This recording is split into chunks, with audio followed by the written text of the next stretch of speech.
Hi, and welcome. You're listening to the X22 Report. My name is Dave, and this is episode 1611A, and today's date is July 9th, 2018, and the title of the episode is Warning: the Wave of Inflation is About to Hit.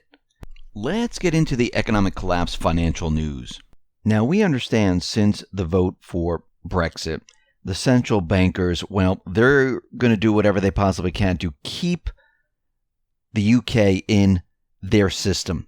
They don't want anyone to leave, and they will do whatever it takes to keep these countries in their system. And we can see that things are not going well in the UK. Brexit Secretary David Davis, he has resigned. And what he cited was exceptional weakness of Prime Minister Theresa May's wish for soft exit that ties the UK to the EU. And what he went on to say is that it would not be plausible for him to carry on spearheading Brexit negotiations, given his public concerns about May's policy. He said, "In my view, this policy has got a number of weaknesses. I would be front and center in delivering this policy, explaining it to the House, persuading the House it is right, and then going out and delivering it with the EU." But he's saying that he doesn't believe in it. So what is happening here is that the central banking establishment, they are trying to push the UK into what they want. Now, on July 6th, the British government held a cabinet meeting at Chequers. Following the meeting, it published a paper that took a weird position towards exiting the European Union. If it would be followed, Britain would practically end up with staying in the EU, accepting nearly all its regulations and court decisions, but without any say over what the EU decides. The paper was clearly written by the Remain side. The two top Brexiters in May's cabinet felt cheated and then resigned. Most likely, we're going to see more people resign. And we see Boris Johnson. He has also resigned today. The majority of the British people who voted to leave the EU, they probably feel duped. And it reminds me of Greece, when the Greek people hired Tsipras to go up against the central banking system, and Tsipras kind of folded. Now, it seems that Prime Minister Theresa May was tasked with running out the clock in negotiations with the EU, and then right after the March 2019 date of the supposedly hard Brexit, well, it looks like there'd be no agreement with the EU whatsoever. The powers that would be launch a panic campaign to push the population into a new vote. The vote would end with a victory for the Remain side. The UK would continue to be a member of the European Union. And it looks like this was their plan, and this is where they're headed, because at this point, it seems like the UK is not leaving the EU right now. Not the way that people believe they should. And we see that things are completely falling apart out in the UK. Now, something strange has happened here in the US and out in China. We know that Trump has been pushing tariffs, breaking up NAFTA, trying to break up the World Trade Organization, got rid of TPP, and we know, and which I do believe, that Trump behind the scenes is working with Xi Jinping, working with Putin to push out the central banking system. What's very odd is that Trump is continually pushing tariffs on China, penalties on China. And Xi Jinping has directed the state media to watch how they report on President Trump. They went on to say that they should not use aggressive language for Trump, and the edict called on media outlets not to make vulgar attacks on Trump to avoid making this war of insults, similar to angry back and forth between Trump and North Korea's leader Kim Jong-un last summer.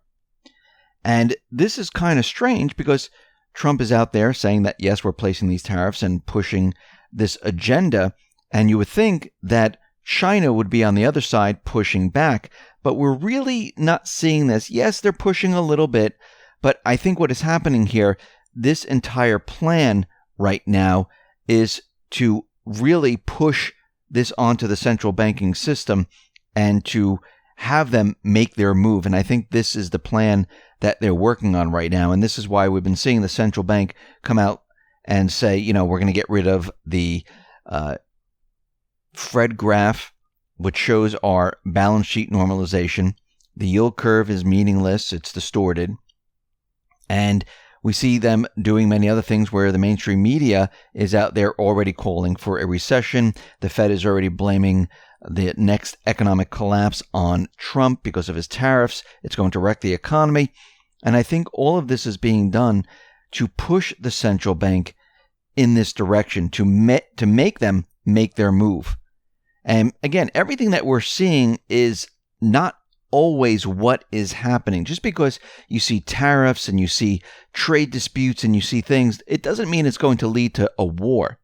It means that they're playing out a strategy to push different organizations into different areas and to make deals to protect the United States in the long run. And I think this is why all these bilateral trade agreements are being made, because I think in the long run, they know and we know that this central banking system that we're in today, it cannot survive much longer. Yes, they can start lowering interest rates. They can raise interest rates. They can create more currency. But what is this economy going to look like if they continually do this? It's just going to get worse and worse and worse. And eventually what's going to happen is that people are going to be losing jobs. Again, we know the unemployment numbers are not real. And before you know it, it's going to really show up in the tax receipts that the government is receiving. And as the government continually adds on more debt and there's less tax receipts coming in, what do you see happening here? You see that the payments cannot be made on the debt. This is what we see happening out in other countries. The only difference is here in the United States, there's a printing press. Well, they just push a button today, but they're able to use the credit card and continually swipe it. And you add on more and more debt. Now, what's very interesting to add on top of all this, and we know the Fed has been doing a lot of strange things and hiding a lot of data. They manipulated the stress test. We know the banks are completely insolvent. Well, what's very interesting is that the New York Fed joined the Atlanta Fed in releasing its own measure to track underlying inflation. Now, they're calling it the underlying inflation gauge. Now, remember, the Fed is continually out there saying that they don't see inflation anywhere. Where is it? We don't know where it is. It's not happening. But again, everyday people that are doing everyday things like buying food, filling up their gas tank, trying to purchase a house, maybe sending their child to college, they see the inflation. Dealing with medical costs, they see all the inflation everywhere. So what's notable is that this latest inflation tracker shows prices behaving quite differently from the traditional indexes. According to the UIG's August measure, broad inflation came in at a red-hot 3.27%, the highest since September 2005. That compares with just 2.8% annual inflation, according to the Labor Department CPI, and even more modest 2.0 as measured by the preferred PCE gauge of the Fed policymakers. Now, there is a warning out there from this new gauge. The warning is that inflation is coming. The new gauge shows that a spike of inflation is going to hit in the next couple of months. From its current level, it's set to rise as high as 2.8%, matching the highest since 2006 when the Fed funds rate was around 5%. And what they're saying is it's just going to continually move higher and higher. Now, we've been talking about how this wave is going to come in. Now, we talked about like a tsunami wave where the water recedes and it looks like, oh, nothing's happening, and the water is receding, and then all of a sudden the wave builds, and it builds, and it builds, and all of a sudden it comes crashing down. And it seems like, when we look at this, that this is exactly what is happening. We've had, no inflation that you can really talk about. Yes, you see it in food prices and other things, but the real inflation, when it really, really hits, and I'm not talking about everyday inflation, I'm talking about hyperinflation. When that hits, it's going to be like a tidal wave. And the Fed they are going to be stuck. Because right now they're raising interest rates. What are they going to do when inflation hits? Think about the 1970s when we were seeing inflation. They were able to raise the interest rates quite a bit to counter the inflation because people's salaries were going up, home prices were going up, everything was going up because why? They were creating a lot of currency and they were able to bring the interest rates up very, very high. What are they going to do this time? Because if they bring up the interest rates and they try to combat this inflation as it takes off and they can't control it anymore, what happens to servicing the debt? What happens to the corporate debt? How's that going to be serviced? How about the people? How are they going to service their own debt? Because the payments on the credit cards, that's just going to skyrocket. What do you think, 30% is going to be it? It's going to go way higher than that. And this is going to be a complete and utter disaster. This is why the mainstream media, the Fed, as you can see, they've been prepping the country for the next recession. Now, of course, they're going to point their finger someplace else, but this is what they've been doing. They've been prepping everyone and giving us little breadcrumbs here and there, and I do believe it could be that Trump, Xi Jinping, and Putin have been pushing to have the Fed do this to fall into a trap. Because as the Fed points the finger at Trump, Trump's going to point the finger right back and say, wait a minute, aren't you in control of the economy? Aren't you in control of the interest rates? Aren't you in control of the inflation? Aren't you in control of all of this? And what is the Fed going to say? No, we're not in control of this. Yes, they'll say, well, because of your policies, we couldn't control it. Well, it shouldn't affect the economy that much because nothing has really happened. Nothing's really changed. Yes, there's a couple of tariffs here, but that shouldn't bring down the economy. A couple penalties here and there, but you're not seeing the effect that much anywhere in the economy. The numbers I've been using for unemployment, for GDP, for the stock market and everything else has been the same numbers since Obama and even before him. So you tell me how what I did, and I'm talking about Trump, brought the system down. Now let's talk about how the central bank, let's look at what you just did and how did this bring down the entire system. You're raising rates, you're unwinding. The data that you gave us is fake, phony, and false. Believe me, they know this already. The stress tests are fake and phony. And we don't even know if we have gold. We don't even know what you've been doing with the money because you're not transparent. Maybe we need to look inside to see what is going on. Look inside the Fed and look at your books. I mean, you are the ones taking care of the economy of the United States. And for the people, shouldn't the people have the right to see what you've been doing? And at this point, they can go in and take a look.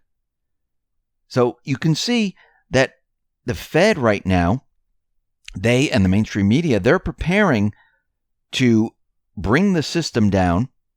We see already that inflation is going to hit in a couple of months. We're going to see a lot of people, they're going to feel some pain here because as it takes more and more dollars to spend on the same goods, people are going to what? They're not going to spend as much. And if they're not spending as much, we're going to see more stores close down. We're going to see the economy buckle. This is what happens. We're at the end stage. This is not when we're just in the beginning stages of creating currency and they can raise the interest rates up to 8, 9, 10% and you're getting a huge return on CDs. We're at the end stage here where they're just trying to get it to 3%. And the whole system right now is just completely falling apart. It's going to be impossible to do, and they know it. So it looks like they're going to bring it down and they're going to try to control the narrative. And this is why the mainstream media is out there pushing the narrative right now, dropping little breadcrumbs here and there. So we believe that what Trump has done, he's responsible for the economy coming down. And this is why we need a different leader. As you can see, this is what they've been planning to do because they tried everything else. And they tried, impeachment. They tried Russian collusion. They tried all this stuff. It hasn't worked. The only thing left is to make sure he doesn't get another term. And it looks like this is what they're going to try to do here. And we're going to see a lot more articles come out. We're going to see the mainstream media start to push their agenda, and we're going to see the Fed start to hide all their information and make sure that no one realizes that they're really the cause of this problem. So everyone better get prepared, because it seems like it's coming fast and furious. Thanks for listening. Be well, be safe, and especially be prepared. Thanks a lot.